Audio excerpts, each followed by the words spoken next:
আমরা দীর্ঘ ১.৫ দশকের আওয়ামী জাহিলিয়াতের শাসনের পরে আজকে আমরা মুক্ত বাংলাদেশে যেই সংসদ ভবনকে আমরা ফ্যাসিবাদ মুক্ত করেছি, সেই সংসদ ভবনের সামনে আমরা গণতান্ত্রিক প্রক্রিয়ায় সেই সংসদ ভবনে যাওয়ার জন্য আজকে আমরা মানিক মিয়া এভিনিউতে এসে দাঁড়িয়েছি। প্রিয় দেশবাসী, আপনারা জানেন দীর্ঘ ১.৫ দশকের বেশি সময় ধরে আমাদের দেশে ছিল বিচারহীনতার সংস্কৃতি।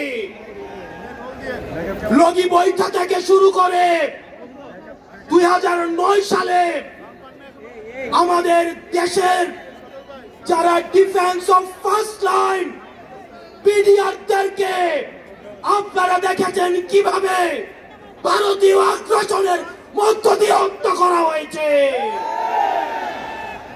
প্রিয় দেশবাসী, আপনারা দেখেছেন এই স্পষ্ট পিডিআর হত্যাকাণ্ডকে পিডিআর বিদ্রোহ হিসাবে চালানো হয়েছে। আপনারা দেখেছেন শাপলা চত্বরে আমাদের দাড়ি টুপিওয়ালা ভাইদের উপরে রাতের অন্ধকারে কিভাবে জেনোসাইড চালানো হয়েছে। আমাদের দাড়ি টুপিওয়ালা ভাইদের সামনে থেকে কিভাবে মাইক কেড়ে নিয়ে যাওয়া হয়েছে। প্রিয় দেশবাসী, আপনারা দেখেছেন বাংলাদেশে কিভাবে রাতের ভোট, কিভাবে দিনের ভোট রাতে চালু করার সংস্কৃতি চালু হয়েছে, দামি ইলেকশন চালু করা হয়েছে। আমরা ৫ই আগস্টে এই আওয়ামী লীগের এই দুঃশাসনের আমরা এই দুঃশাসনের কবর রচনা করেছি। আমরা বলতে চাই, এই গণভবনে কে যাবে সেটি নির্ধারিত হবে বাংলাদেশ থেকে, ভারত থেকে সেটি নির্ধারিত হবে না। আমরা স্পষ্ট করে বলতে চাই, এই সংসদে কে যাবে সেটি নির্ধারণ করবে বাংলাদেশের খেটে খাওয়া জনতা। এই সংসদের মসনদে কে বসবে সেটি নির্ধারণ করবে এই ভূখণ্ডের মধ্যে যারা রয়েছে সেই ভূখণ্ডের মানুষ। আমরা দীর্ঘ ১.৫ দশকের বেশি সময় ধরে আমরা একটা জাতি গড়ে তুলতে পারি নাই। বিভাজনের রাজনীতি আমাদের মধ্যে ইচ্ছাকৃতভাবে জিয়ে রাখা হয়েছে। আমরা স্টেট ডেভেলপ করতে পারি নাই, আমরা নেশন ডেভেলপ করতে পারি নাই। আমাদের প্রতিষ্ঠানগুলো ভেঙে গিয়েছে, আমরা সুশাসন নিশ্চিত করতে পারি নাই,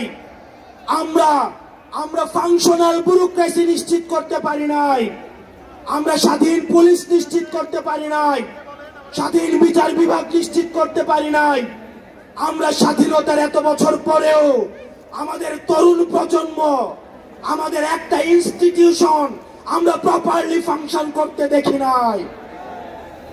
আমরা আপনাদের কাছে কমিটমেন্ট দিতে চাই, এই তরুণ প্রজন্ম আমরা ইনস্টিটিউশন গুলাকে প্রপারলি ফাংশনাল করব। আমরা আপনাদেরকে কমিটমেন্ট দিতে চাই, এই বিভাজনের রাজনীতির ঊর্ধ্বে উঠে আমরা একতার রাজনীতি বাংলাদেশে চালু করব। আমরা স্টেট ডেভেলপ করব।